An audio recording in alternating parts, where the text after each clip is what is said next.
Começando com a ameaça climática, há um país na Oceania, que é formado de um arquipélago com muitas ilhas, que a sua maior parte mais alta está a 5 metros do nível do mar.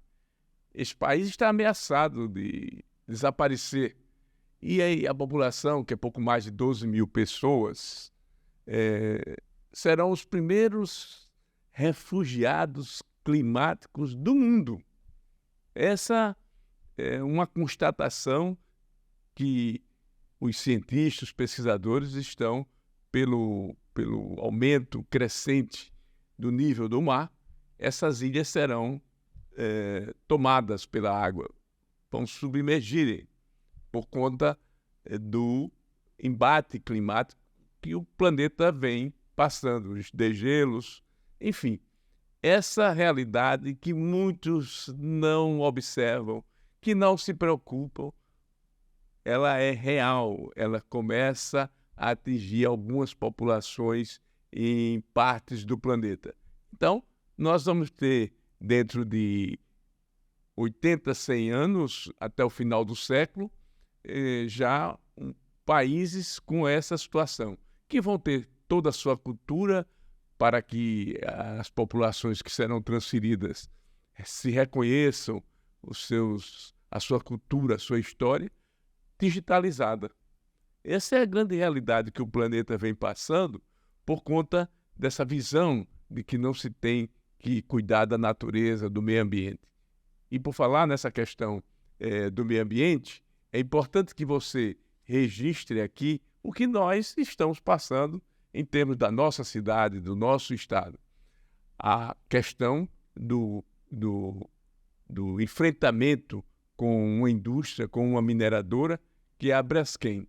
Há uma decisão, inclusive, para que a CPI, que está prestes a ser instalada no Senado, ela seja, no máximo, antes do período de recesso parlamentar, ela comece a funcionar. O presidente do Senado já indicou a necessidade de que os líderes dos partidos encaminhem os nomes para a formação da CPI, porque é assim que o regimento do Senado, da Casa, determina. Você tem que, ao se instalar, ao ser lido o requerimento de um determinado senador para que se aprove uma comissão parlamentar de inquérito, daí, aprovada e lida em Senado, resta que os partidos políticos, através das suas lideranças, possam indicar os membros desses partidos nessa comissão, dentro da proporcionalidade determinada. Ora, a CPI até agora, esses partidos, essas lideranças não indicaram, que é uma irresponsabilidade. Por quê? Porque nós estamos tratando do maior crime ambiental urbano do mundo, que foi a Braskem. Nós não temos, por exemplo, quando se trata da questão de marco regulatório, de questões de situações similares a essa do afundamento de vários bairros em Maceió, o que temos de indicativo, de exemplo, foram os problemas das barragens, que também não tem nenhum marco regulatório para explicitar e defender as populações atingidas. Há, a partir de agora, depois desses desastres todos, situações que no Congresso se discutem possibilidades de ter uma regulação para atender as pessoas, as vítimas desses problemas, dessas questões que envolvem não só as barragens, como especificamente a questão aqui do afundamento da mineradora, porque também lá, em Mariana, Brumadinho, etc., foram problemas com mineradoras. Já há uma mineradora no Agreste também. Precisa que o Estado, que o poder público comece, e sobretudo o Ministério Público, que tem o dever de acompanhar essa questão dos interesses da população, da sociedade, comece a fiscalizar, a acompanhar, porque é difícil, depois do desastre, superar os problemas que advirão na sequência. Então, esta CPI da Braskem, ela precisa de instalação imediata. Nós estamos vivendo problemas no mundo, o exemplo do país lá na Oceania, de questões que envolvem o clima, que envolvem o meio ambiente, que você não pode ter atividades apenas com a preocupação lucrativa, pura e simplesmente. A mineradora, lá atrás, quando se instalou chamada Salgema, isso nos anos 70, elas foram alertadas pelo movimento ambientalista, por técnicos, por pesquisadores da universidade, dos perigos, dos problemas que poderiam advir a instalação de uma mineradora no coração de Maceió.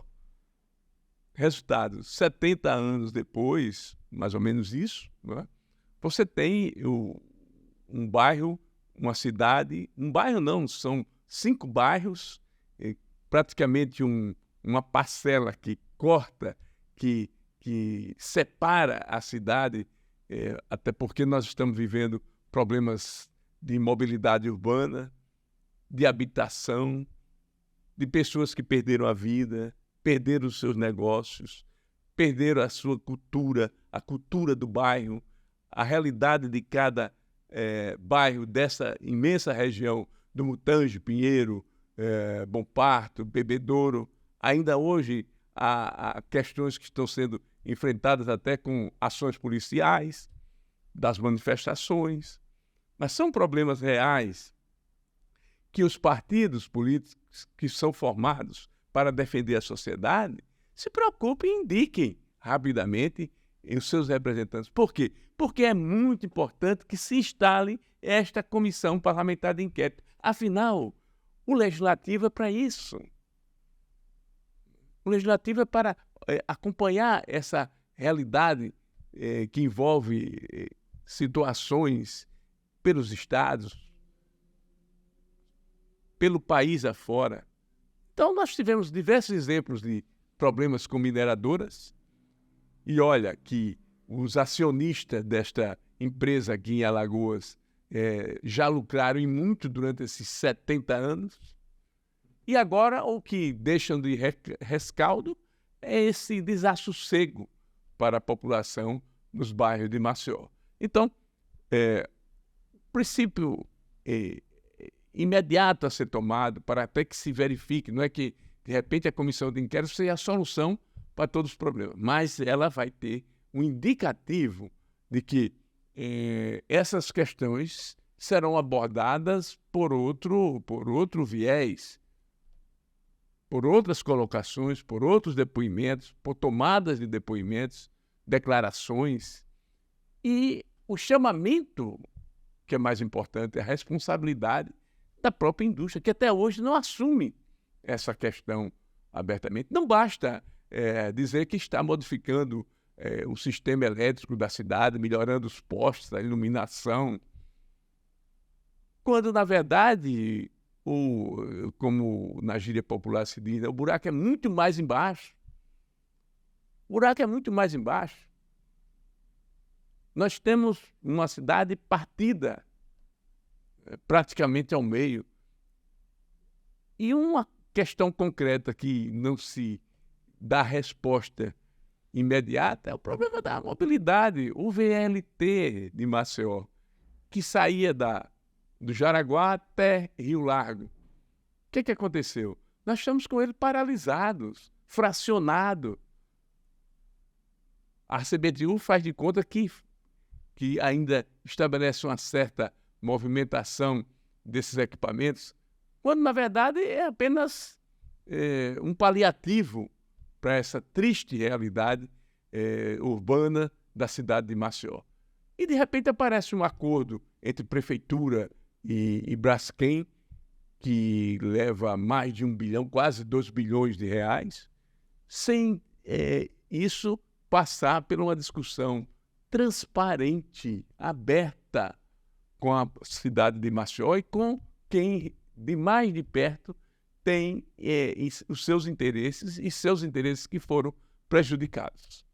Ora, como é que pode que se fala tanto num processo de respeito às pessoas, convivência, boa regra democrática, transparência, coletividade, e de repente você vê que os negócios desse crime ambiental monstruoso vem sendo discutido por meia dúzia. E o prefeito, inclusive, é conivente com essa questão, porque já anuncia, faz o seu anúncio gigante de um hospital que teve mais marketing do que preocupação com o cotidiano das pessoas que vivem em Maceió, né? Então, os recursos que estão saindo desse acordo sem um planejamento, porque o que se poderia resolver na questão de saúde são ações básicas no campo da saúde, do atendimento da população. A maioria das UPAs do município, eles não absorvem, não atendem, não dão resposta no dia a dia da população, porque são situações que mais as pessoas precisam. É um raio-x de tórax, é uma ultrassonografia, é o remédio. Se você vai numa UPA dessa, você sai com no máximo com uma receita médica. Não há uma estrutura de ações básicas de saúde completa que atenda a maioria da população. Mas, de repente, numa jogada de marketing, você tem a compra de um hospital com os recursos de uma tragédia ambiental. Então, a CPI é importantíssima para que ela funcione e defina para aqueles que tiveram seus prejuízos uma reavaliação dessas indenizações, porque elas foram feitas, inclusive, forçando a venda do imóvel, sem dar possibilidade, imagem de um debate mais profundo dessas questões e de se atender com mais justiça a esse problema, e que cada cidadão são empresas, pessoas, comerciantes, empreendedores, famílias que ficaram ao sabor aí dessas contradições desse acordo que essa empresa resolveu, com uma grande carga publicitária, injetando recursos nos meios de comunicação, calar um debate mais profundo nessa cidade. A questão da Braskem não pode calar, não pode desaparecer. E por isso que a CPI ela tem esse papel de grande importância para a coletividade. Então vamos esperar que a questão da CPI desemboque, inclusive, no marco regulatório, né, que dê sustentação aos que estão em torno desses empreendimentos, que não podem só visar o lucro, resposta financeira para os seus proprietários, empresários, acionistas, mas tem que ser um conjunto nessa obra de um contexto aonde esses empreendimentos estão instalados. Não se discute o que lá atrás, há 70 anos atrás, se discutiu tanto, que era a preocupação e a ameaça que significava a antiga Salgema para a cidade de Maceió. Afora que a própria desestruturação da cidade, parte da cidade que fica da linha férrea de Maceió para a parte sul da cidade, Trapiche, Ponta Grossa, Vegel, todos aqueles bairros que estão ali no entorno daquela região que se encontra com os canais, com o acesso à lagoa, foram deteriorados, foram abandonados, perdeu, inclusive, o valor estratégico de planejamento urbano. É, inclusive, hoje o lugar mais quente da cidade, porque falta projeto de arborização, falta tudo. Falta economia, falta investimento. Então as pessoas ali estão vegetando diante desse quadro. Afora essa ampliação do Pinheiro, do Pontal, ou melhor, dos bairros que estão ali na proximidade do Pinheiro, do Mutange, do Bom Parto, que era esse o bairro que fica mais próximo do centro, né? Então, toda aquela região, sem falar que o entorno desses bairros também estão pagando um preço alto pela desvalorização. Qual o empreendimento que quer se instalar numa região do Tabuleiro, do entorno de Bebedouro, de Chã de Bebedouro, daquela região? Qual o futuro desses bairros que estão ao lado? Quem quer investir ali próximo da Fernando de Lima, naquela região? Mais. Esse é o grande desafio para a cidade de Maceió. A cidade é um todo. É a construção de um projeto coletivo que dê sustentabilidade, que dê progresso, que faça construir nos seus moradores o sentido do bem-estar. Essas questões estão em discussão hoje na cidade e não pode calar, não pode desaparecer da agenda da cidade, porque é o principal problema das autoridades, de todas as autoridades, do executivo, do legislativo. Aliás, nós vamos ter uma eleição para vereadores, vai ser a fila do emprego, de manter cargo, de manter mandato desses vereadores que se omitem nessa questão, preferem ser da bancada de sustentação, seja qual for o prefeito. Isso tem que parar. Mas quem vai parar isso? É a sociedade. É a necessidade desse debate profundo que vai fazer alavancar as questões na sociedade. Então, essa possibilidade de indicar representantes para a CPI é uma necessidade dos partidos. Os partidos não são fora dessas questões. Pelo contrário, são partidos para as transformações. Os partidos políticos são elementos de representação popular e precisam que sejam chamados a atenção para que essa CPI, que foi instituída pelo senador Renan Calheiros, ela vá para ordem do dia e que seja esse grande debate na sociedade brasileira, no Congresso Nacional, para que daí se tenha um relatório e que se indique os responsáveis e as medidas que devem ser tomadas. Não pode ser um acordo unilateral, não pode ser um acordo apenas da Prefeitura e da Braskem. Tem que ser algo transparente, até para resguardar o prefeito e o Poder Legislativo, porque senão haverá sempre uma dúvida diante dessas questões todas. Quanto mais transparência nessa questão, melhor para a sociedade, melhor para os poderes, melhor para todos.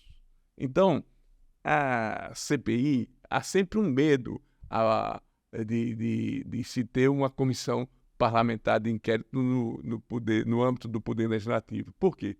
Porque há sempre aquela máxima de dizer o seguinte: CPI, ora, a gente sabe quando começa, mas não sabe como termina. Sabe como termina, sim.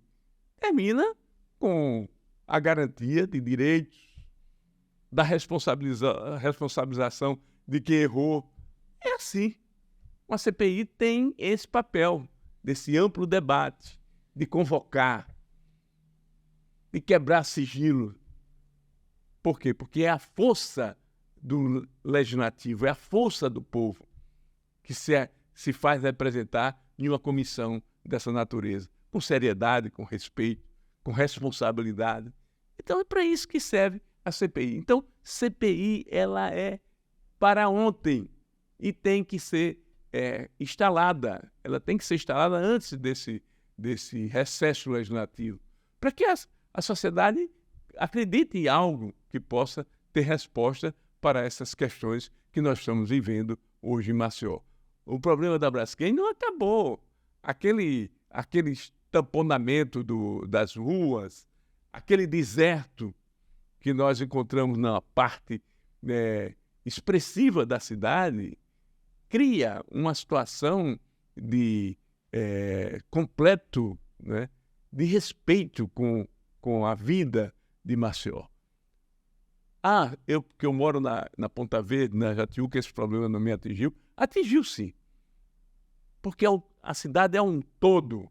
A cidade é um contexto das suas questões socioeconômicas. Não pensa que, fechado no seu condomínio, no seu apartamento, você vai ficar imune dessa realidade tão perversa que nós estamos vivenciando hoje com esse crime ambiental da Braskem. A Braskem é culpada disso tudo, porque, inclusive, diminuiu os espaços de uma mina para outra. E, de repente, um problema concreto e real tornou a vida da maioria das pessoas que moram nessa região um inferno. Os grandes acionistas da Braskem não estão nessa realidade. Não vivenciavam, não moravam nessa região. Muitos não moram nem em Maceió. Então, essa é uma questão do povo de Alagoas. Essa é uma questão dos moradores, dos habitantes de Maceió, que nós não podemos abrir mão desse debate. Então, esse meio século, ou mais de meio século, de lucro desses investidores tem que ser discutidos nesse momento, não é? E o momento é agora. Um lucro que tiveram em cima do suor, do sangue, do desespero, da desesperança da maioria da população que circundam os bairros de Maceió. Sem falar no próprio desastre dos outros bairros, né?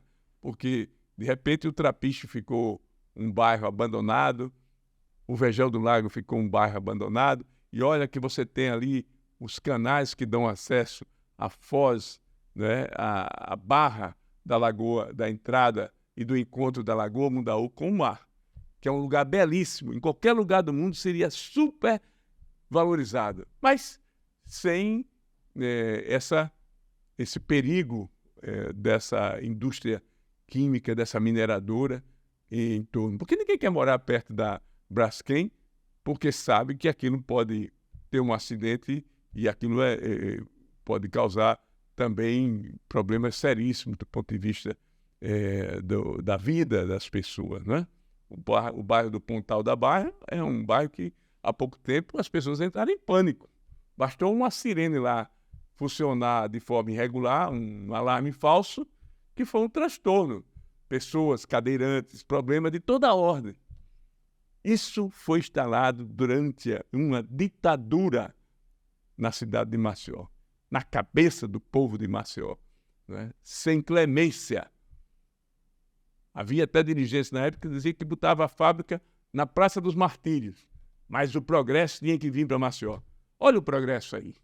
Olha o progresso que se formou nessa situação.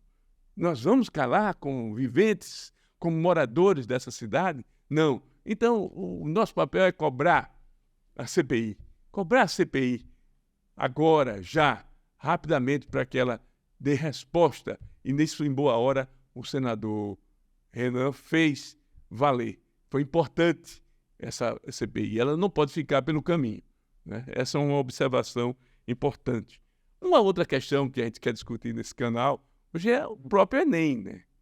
Quase 30% dos inscritos no Enem, 28,1%, não compareceram à primeira prova. Esta é uma questão que envolve outro problema seríssimo na sociedade brasileira. Não é só um problema do nosso estado, de Alagoas, né? O primeiro dia de prova do Enem levou 28% a não comparecerem a esta avaliação. Ora, nós temos aí o quê? Um percentual da juventude, né, que está completamente desestimulada para um processo que é fundamental para a sociedade, para a juventude, para o futuro, para o presente e para o futuro. Porque não há um outro caminho para o filho da pobreza que não seja a educação. Não há outro caminho. Não é nenhuma outra possibilidade. Não é o tráfico, não é a prostituição, não é o desemprego. É o saber, é o conhecimento que vai mover essa população, que vai retirar essa população desse momento tão perverso que nós estamos vivendo. Nós precisamos abrir a mente para a educação. Quantas escolas nessa história da Braskem foram fechadas? Como isso está sendo acomodado? Qual é a qualidade desse ensino? Aliás, se costuma se falar muito, nós somos uma democracia. Pois bem, nós somos uma democracia, mas para a liberdade de expressão, somos uma democracia. Para o funcionamento das instituições, poder legislativo, poder executivo, o poder judiciário, todos estão funcionando perfeitamente, mas algo não funciona nesse país perfeitamente e que deixa muito a desejar. É a nossa educação. São as escolas tipo senzalas e as escolas Casa Grande. É muito reforçado nessa visão do próprio ex-reitor da UNB e ex-senador Cristóvão Buarque. As escolas diferenciadas, as escolas dos bairros populares, afastados, com uma qualidade de ensino, e as escolas Casa Grande, com outro tipo de formação. No Brasil, há de se encontrar um caminho que se supere esse processo, essa oportunidade, esse apartheid na formação educacional da nossa juventude. Essa é uma realidade concreta. Será que as escolas são tão capazes, competentes, de qualidades daquelas que estão nos bairros e nos condomínios fechados e nos condomínios de melhor qualidade de vida em relação às escolas das crotas, dos bairros periféricos? Qual é a oportunidade que está sendo dada a essa população que já sofre a questão econômica de baixos salários, do desemprego, da pressão absurda, do controle, inclusive, não estatal, como a gente está vendo aí no Rio de Janeiro, dos milicianos, do crime organizado, do narcotráfico, que hoje a gente não sabe o que é miliciano, o que é traficante mais, desse estado paralelo que torna essas crianças e esses jovens em aviãozinhos do crime organizado. Então, a educação ela é extremamente necessária de se ter um outro enfoque. Nós vivemos a lógica da necessidade do desnecessário nesse país. Os investimentos, as emendas, o orçamento secreto são para obras que geralmente estabelecem percentuais paralelos de outros interesses escusos, quando nós deveríamos ter, sim, a verdadeira necessidade, que é o investimento no ser humano, na qualidade de vida, nas condições de vida dessa população, sobretudo a oportunidade, a elevação, que é o investimento direto na educação, na melhoria da educação, na qualidade de ensino. Esse é que é o papel fundamental hoje no Brasil, para ele se colocar como nação entre essas 10 economias, mas não com esse quadro de desigualdade tão perverso, tão violento dentro da sociedade brasileira. Então, esse é o desafio. É esse desafio que está deixando a juventude apática, sem esperança, que não pode ocorrer. A necessidade de se implementar a questão da educação em outro patamar. Escolas de qualidade para todos, para o filho do rico, para o filho do pobre. E a maioria das nossas escolas públicas deixam a desejar na qualidade do ensino. É isso que deve ser o foco, o radar que deve ser trabalhado para essa necessidade emergencial que o país mais precisa. Por quê? Porque nós estamos entrando numa economia que vai exigir cada vez mais o conhecimento. Não é mais o hectare de terra, a porteira das propriedades que vão dar riqueza. É o conhecimento que vai permitir libertar a nossa população. Esse é que é o desafio que nós devemos travar. E, por fim, discutir também a necessidade de que não se pode estar reverberando apenas o déficit zero. Isso desmoraliza aquilo que nós mais defendemos nos últimos meses, que foi a necessidade de uma reforma tributária. Como é que nós vamos desmoralizar a reforma tributária dizendo que não existe déficit zero, que não pode atingir? Nós precisamos discutir essas questões que estão estabelecidas a partir do arcabouço fiscal e uma reforma tributária que dê condições de que o país arrecade e possa construir mais oportunidade para a população. Só uma reforma tributária poderá fazer o país avançar e fugir dessa preocupação de juros altos e de inflação. Essas possibilidades só cairão com uma reforma tributária que atenda e não permita privilégios. Não permita privilégios nessa reforma tributária para dar isenções para aqueles segmentos que não dão resposta nem eficiência produtiva no país. Esse é o recado mais importante nesse final de Pé de Ouvido.